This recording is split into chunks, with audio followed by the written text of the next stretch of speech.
Assalamualaikum warahmatullahi wabarakatuh. Baiklah, kami dari kelompok 3 akan mempresentasikan hasil kerja diskusi kami mengenai sanitary landfill dan case study di negara maju. Kami sendiri beranggotakan dengan saya sendiri, Syasha Faradiba, teman saya Rani Rahayu, dan Yaumil Hafizah.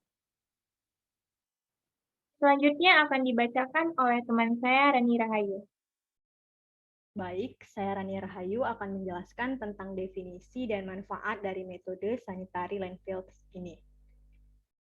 Definisi dari metode atau sistem sanitary landfill itu adalah sebuah sistem atau metode pengolahan atau pemusnahan sampah dengan cara membuang dan menumpuk sampah di lokasi cekung, lalu memadatkannya dan kemudian menimbunnya dengan tanah.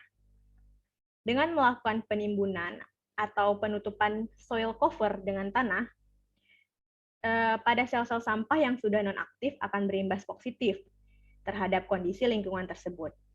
Nah, penutupan tersebut nantinya akan mampu mengurangi bau serta lalat yang banyak terdapat di lokasi TPA. Hal itu juga akan mempercepat proses pembusukan.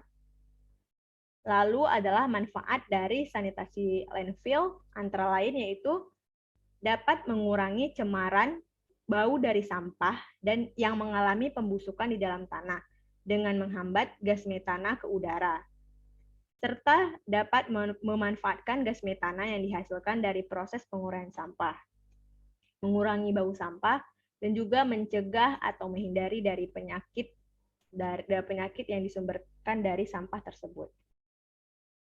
Selanjutnya, cara penerapan dari metode sanitary landfill tersebut.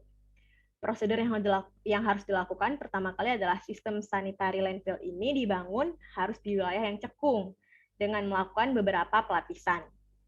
Nah, lapisan pertama ini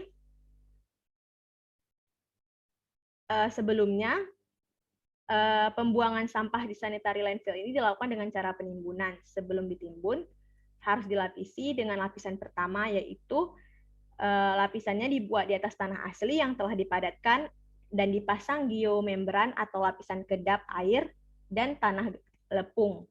Lalu pada lapisan kedua dilapisi dengan karpet sintesis kasar. Selanjutnya karpet sintesis kasar ini dilapisi batu koral dengan bahan penyaring air lindi. Nah, penerapan selanjutnya adalah permukaan dasar dari landfill ini dilengkapi dengan pipa pengumpul lindi dan juga pipa gas metan.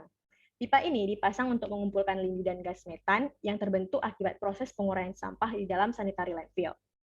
Lindi yang terkumpul akan diolah di instalasi pengolahan air limbah atau disebut juga dengan IPAL, sedangkan gas metana yang terbentuk akan diolah dan selanjutnya dapat digunakan sebagai energi terbarukan. Gas metan dapat digunakan untuk keperluan memasak dan keperluan lainnya sehari-hari. Nah, sampah tadi yang telah ditumpuk ke dalam cekungan yang telah dilapisi, lalu diratakan dan ditimbun dengan tanah pada setiap ketinggian 1-2 meter, agar tidak dihinggapi lalat dan agar mencegah timbulnya terjadi kebakaran dari gas metana yang dihasilkan dari sampah-sampah tersebut. Selanjutnya, aktivitas biologis yang terdapat pada sistem metode sanitary landfill. Nah, sistem pengolahan sampah dengan metode sanitary landfill akan mengalami proses dekomposisi secara aerob maupun anaerob. Ketika pertama kali material diletakkan dalam pengisian, lamanya itu tergantung pada suhu dan oksigen yang tersedia. Ketika komponen oksigen dikonsumsi, maka landfill dianggap telah mengalami kondisi anaerob. Lamanya ini tergantung juga pada suhu dan kondisi yang tersedia.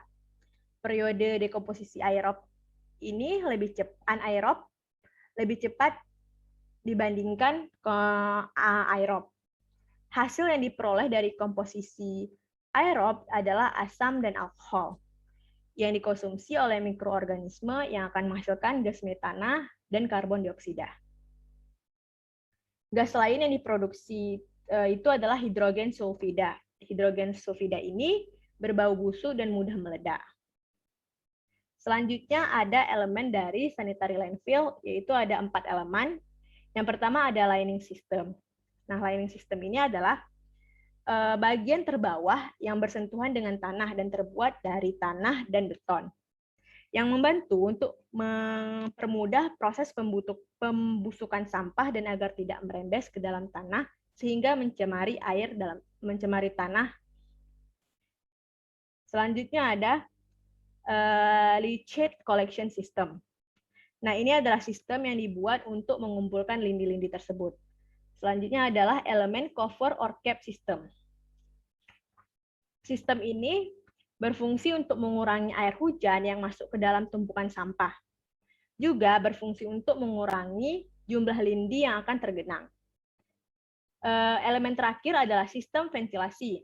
Ventilasi dibutuhkan agar pembusukan sampah yang dihasilkan dari gas metana dan konsentrasi gas tidak menimbulkan risiko ledakan atau kebakaran. Baik, untuk materi selanjutnya akan dijelaskan oleh rekan saya. Hambatan sanitary landfill. Hambatan lain juga datang dari komponen masyarakat, yaitu kesadaran. Kepedulian masyarakat masih sangat rendah dan keberlanjutan usaha daur ulang dan pengempasan masih rendah. Belum ada peraturan pemerintah yang spesifik untuk panduan pelaksanaan konstruksi dan operasional penerapan sanitary landfill. Kriteria TPA Controlled Landfill atau Sanitary Landfill belum jelas. Belum ada aturan rinci tentang kelembagaan dan pembiayaan TPA. Belum ada aturan tentang penggunaan bahan alternatif penutup sampah di TPA selain tanah. Indikator sumber daya manusia ini dikarenakan terbatasnya sumber daya lapangan.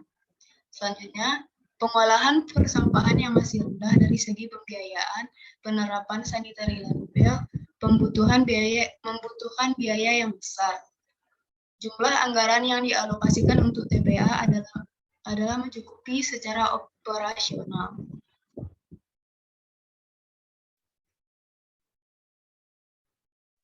Nah, selanjutnya mengenai case study sanitary landfill. Di sini kami mengambil contoh kondisi existing persampahan di Korea Selatan. Pada tahun 1997, pengolahan sampah di Korea Selatan masih belum dikelola dengan baik. Bagaimana pencemaran sampah yang berasal dari limbah domestik dan maupun limbah industri masih banyak mencemari air tanah dan air sungai. Pada saat pengolahan sampah di Korea Selatan dipusatkan di TPA nanti dengan sistem open dumping. Beroperasinya TPA ini menimbulkan permasalahan baik secara teknis, lingkungan maupun sosial. Pada tahun 2000, Kementerian Lingkungan Korea Selatan membentuk Sudokpon Land Use Site Management Corporation atau SRC dengan sebuah badan usaha milik negara yang bekerja sama dengan pemerintah kota metropolitan Seoul. Mereka merencanakan dan membangun serta mengoperasikan, memelihara, merawat infrastruktur pengolahan sampah, khususnya di TPA dan pendukungnya. Sudokpon Land Use adalah TPA sanitary landfill terbesar di dunia, yang merupakan golongan world class sanitary landfill.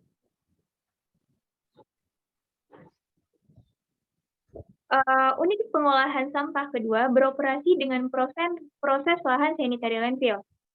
Tinggi tumpukan sampah tersebut dimaksimalkan hanya 40 meter. Volume sampah tersebut yang masuk ke landfill sekitar 14 ton per harinya. 14 ton tersebut terdiri dari sampah rumah tangga, sampah konstruksi, dan sampah dari sisa kegiatan perkantoran. Fasilitas Incoming Waste Management System sangat canggih dilengkapi sistem sampling otomatis, kontrol dengan wireless network dan CCTV. Gas dan leachate yang dihasilkan ditampung dan diolah sehingga menjadi sumber daya yang berharga dan dapat dipakai kembali. Kegiatan daur ulang sampah yang berada di Korea Selatan sendiri cukup berhasil. Mengapa demikian? Karena keterlibatan dan kepedulian masyarakat di Korea Selatan dalam pengolahan sampah tersebut sangat besar. Selain itu, pemerintah juga menyebarkan informasi terkait dengan kegiatan yang ada di TPA sampah dipublikasikan melalui internet, sehingga masyarakat di Korea Selatan dapat memantau pelaksanaan kegiatan yang ada di TPA, seperti data sampah yang masuk ke TPA dan sampah parameter hasil pengolahan air lindi dan lain-lain. Berikut merupakan daftar pustaka yang kami ambil. Demikianlah hasil presentasi dari kami, lebih dan kurangnya mohon dimaafkan. Assalamualaikum warahmatullahi wabarakatuh.